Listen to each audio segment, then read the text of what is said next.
ধর্মগ্রন্থ মতে ব্রতের মধ্যে সর্বশ্রেষ্ঠ ব্রত হচ্ছে মহাশিবরাত্রি ব্রত। এই মহাশিবরাত্রি ব্রত রেখে অন্তত একবার হলেও শুনুন এই শিবরাত্রি ব্রতের মাহাত্ম্য। কায় মনোবাক্যে ভোলানাথের পুজো করলে দেবাদিদেব মহাদেব অবশ্যই তার সকল ভক্তের মনোবাসনা পূর্ণ করবেন।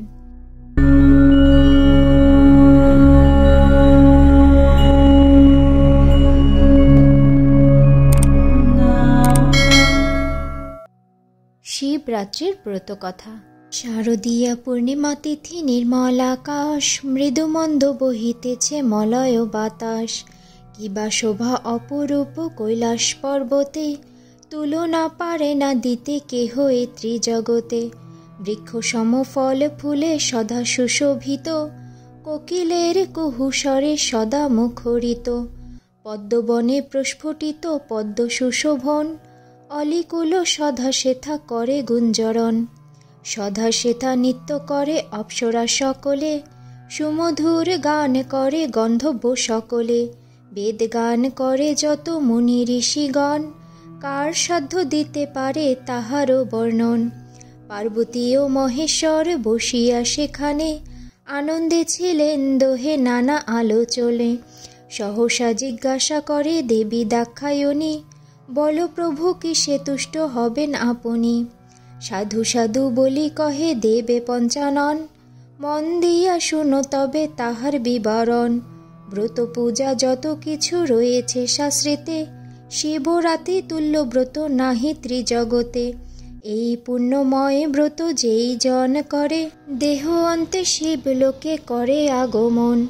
পার্বতী জিজ্ঞাসা করে দেবে মহেশ্বরে, ব্রতের বিধান প্রভু বলুন আমারে। শিব কহে হে পার্বতী শুনো বলি তবে, ব্রত পূর্ব দিনে ব্রতী হবিষ্যান্ন খাবে। বিছানায় শোবে নাই শয়নের কালে, শয়ন করিবে ব্রতী খর বা কম্বলে।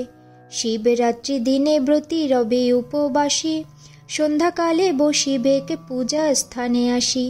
গঙ্গা মাটি বিল্লপত্র ফুল গঙ্গা জল, দধি দুগ্ধ ঘৃত মধু রাখিবে সকল। সুপক্ষ কদলী ফল সঙ্গেতে রাখিবে, সাধ্যমতো নৈবেদ্যাদি রাখিবে সঙ্গেতে।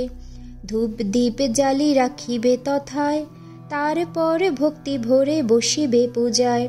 গঙ্গা মাটি দিয়ে ব্রতী যতন করিয়া, চারি শিব গঠন করিবে তাহা দিয়া।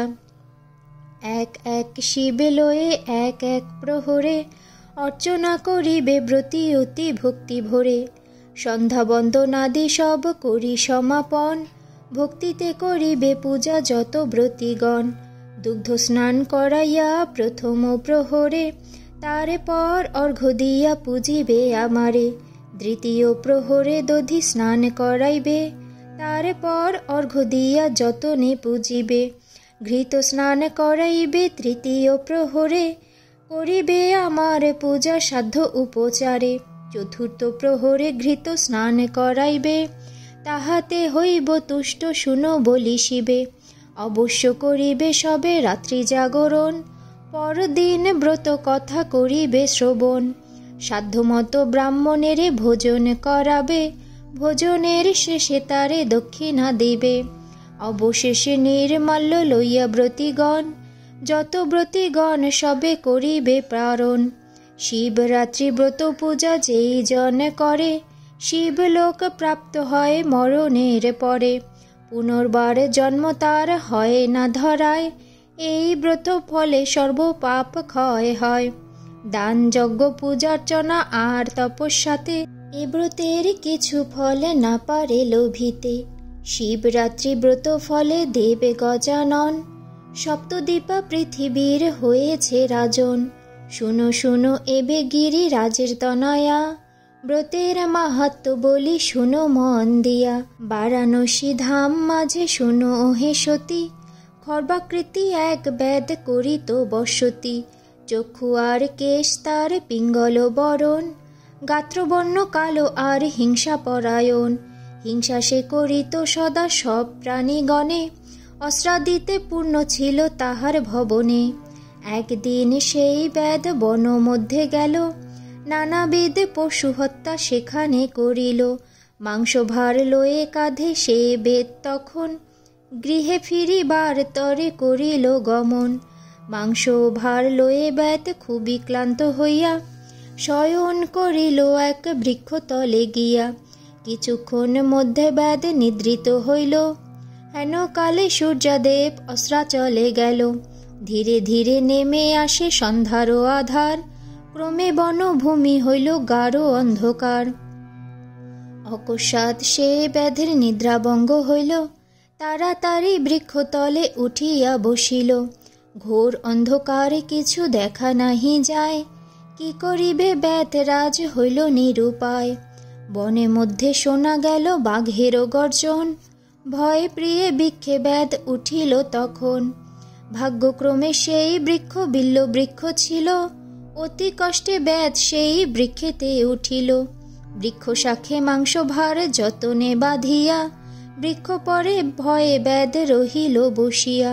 রাত্রিতে শিশির জলে সর্বাঙ্গ ভিজিল, ক্ষুধার্থ তৃষ্ণার্থ বেদ জাগিয়া রহিল।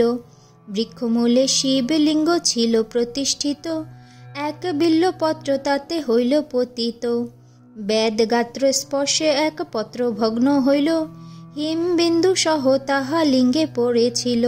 শিব চতুর্দশী তিথি সেই দিন ছিল, ব্রতের পুণ্যের ফল সে বেদ লোভিল। বেদ প্রতি তুষ্ট আমি হইনু তখন, পরের দিন গৃহে বেদ করিল গমন। এইভাবে একে একে দিন কেটে যায়, উপস্থিত হইল বেদের অন্তিম সময়। যমদূত আসি তথা উপস্থিত হইল, দৃঢ় পাশে বাঁধিবারে উদ্ধত হইল। হেন কালে শিবদূত গিয়া সে স্থানে, বাধা দান করে তারা যমদূতগণে। শিবদূত যমদূতে কলহ বাঁধিল, শিবদূত শেষে বেঁধে কৈলাসে আনিল। দ্বারপাল ছিল নন্দী কৈলাসপুরীতে, যমদূতগণ তারে লাগিল বলিতে। এই বেদ ছিল ক্রূর জীব হিংসাকারী, ধর্মকর্ম মানে নাই সদা পাপচারী। হেন মহাপাপী বেদ কিসেরও কারণ, দেহ অন্তে শিবলোকে করে আগমন। যমদূতগণে নন্দী করিয়া সান্ত্বনা, একে একে পূর্ব কথা করিল বর্ণনা। নিরুপায়ে বেদ শিব চতুর্দশী দিনে, কিরূপেতে ব্রত করেছিল ঘোর বনে। মহাপাপী এই বেদ মিথ্যা কথা নয়, তথাপি ব্রতের ফলে এসেছে হেথায়। শুনিয়া ব্রতের কথা যমদূতগণ, মহানন্দে যমলোকে করিল গমন। অতঃপরে মহাদেব বলেন মারে, শিবরাত্রি ব্রত কথা বলিনু তোমারে। শুনিয়া পার্বতী ইহা প্রশংসা করিল, সকলের কাছে তাহা প্রকাশ করিল। ব্রতের মাহাত্ম্য শুনি দেব ঋষিগণ, মর্তধামে এই ব্রত করেন প্রচারণ। শিবের সমান আর দেব কেহ নাই, অশ্বমেধ সম যজ্ঞ আর যজ্ঞ নাই। গঙ্গাতুল্য তীর্থ নাই জানিবে কে মনে, শিবরাত্রি সমব্রত নাই ত্রিভুবনে। শিব রহস্যীয় এই পুণ্যব্রত কথা, সংস্কৃত ভাষাতে ইহা রহিয়াছে গাথা। তাহা হইতে সংগ্রহ করিয়া সযতনে, শিবরাত্রি ব্রত কথা শক্তিপদ ভনে।